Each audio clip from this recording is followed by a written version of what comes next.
And now, Daljit Dhaliwal. It's been a hot summer in the Caucasus with several violent attacks against government officials, human rights workers and civilians. To help us sort it all out, we are joined by Janusz Bugajski, Director of the Eastern Europe Project of the Center for Strategic and International Studies. Janusz, welcome back to the program. Thank you, Daljit. So, as we were saying, it's been a particularly violent summer. What's fueling this uptick in violence? Well, summertime is usually a time when the guerrillas, the terrorists, become more active. The weather conditions are better, more conducive to violent actions. I would say a number of factors, though, is really fueling this revolt throughout the region. And it's not just confined to Chechnya. One, I would say the massive crackdown by some of the local officials appointed by the Kremlin, which is creating increasing resentment in the area. Second, economic conditions are becoming increasingly desperate. The Kremlin has been pumping money into the area. A lot of it has been going to these local leaders. There's a lot of corruption, a lot of resentment that the resources aren't going to the population. So you have... So these are local leaders who have been co-opted sometimes co-opted by and appointed Moscow? by Moscow and have staged quite brutal crackdowns against some of the independence movements, some of the non-official groups. At the same time, economic conditions are desperate, unemployment is rising, the demographics are against Russia, the Muslim population is growing, the Slavic population is either leaving or declining.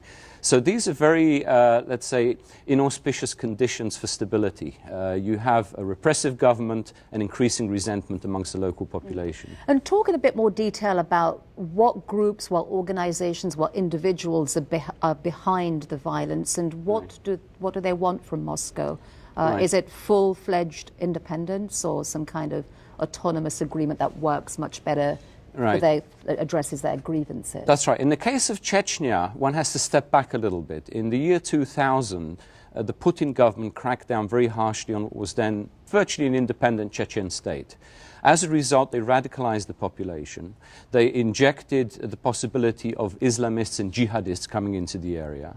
They also spread it throughout the region because the Chechens felt that if they couldn't they couldn't fight alone against the Russians in Chechnya, they weren't in a position to do so, they would spread that rebellion throughout the North Caucasus to neighboring republics. That's why we see violence in Ingushetia and Dagestan, North Ossetia, other places.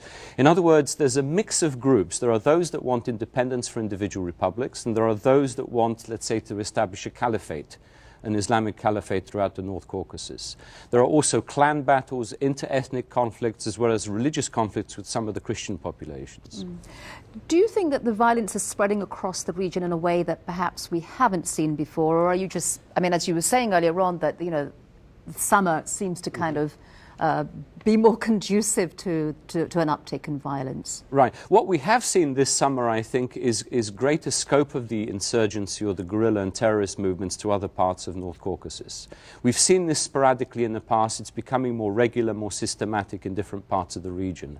I would say, even though the summer may quieten down by the fall to some degree, that the seeds are there for further insurgency, further unrest, and further problems for Russia in the years ahead.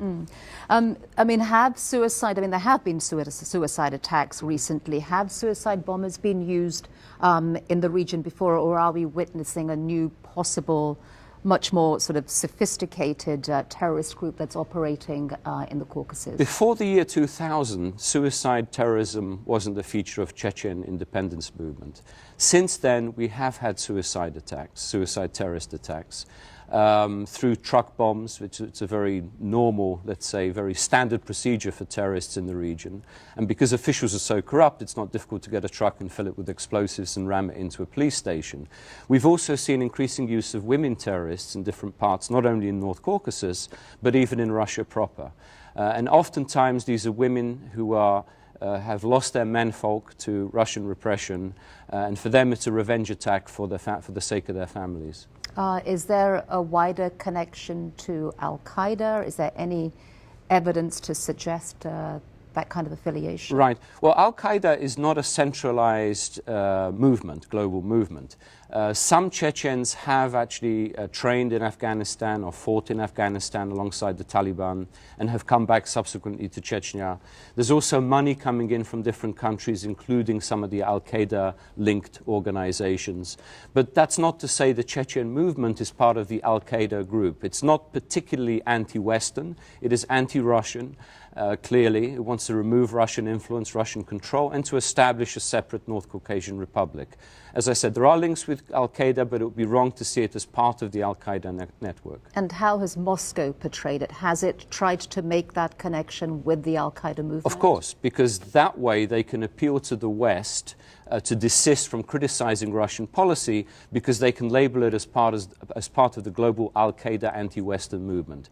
Whereas the reality is, even though there are those connections, it's fundamentally an independence movement against Russian control. And that also gives them, I suppose, a pretext to crack down even further, because the global war on terror, I mean, it has been argued, has been used by governments around the world to crack down on their independent separatist movements. And exactly, that's right. And under the Bush administration in particular, as you noticed, the Bush administration was not very critical of Russian policy in Chechnya. It's a very brutal policy towards the civilian population. There are pressures now in the Obama administration to be more outspoken about human rights abuses by the Russians in places like Chechnya. But for the Chechens, ultimately, it's an independence movement. Now, several news outlets have also been reporting on this cell of possibly 20 suicide bombers. Do you anticipate that there will be further attacks? Oh, I'm certain there will be further attacks. And I probably would hazard a guess that there will be attacks inside Russia proper as well. Some of the most dramatic attacks, which have got the most news, which is what the terrorists are interested in, have been in places like Moscow or outside of the North Caucasus and some of the larger Russian cities. There's another fact that's very important to bear in mind. The Russians have kept out journalists and human rights advisors, human rights activists. In fact, some of them have been murdered, imprisoned, beaten, kidnapped, tortured, and so on, to prevent them reporting on what's going on in the region. Okay, thank you very much for joining us. Thank you, Doji. Exchange. Thank you for asking.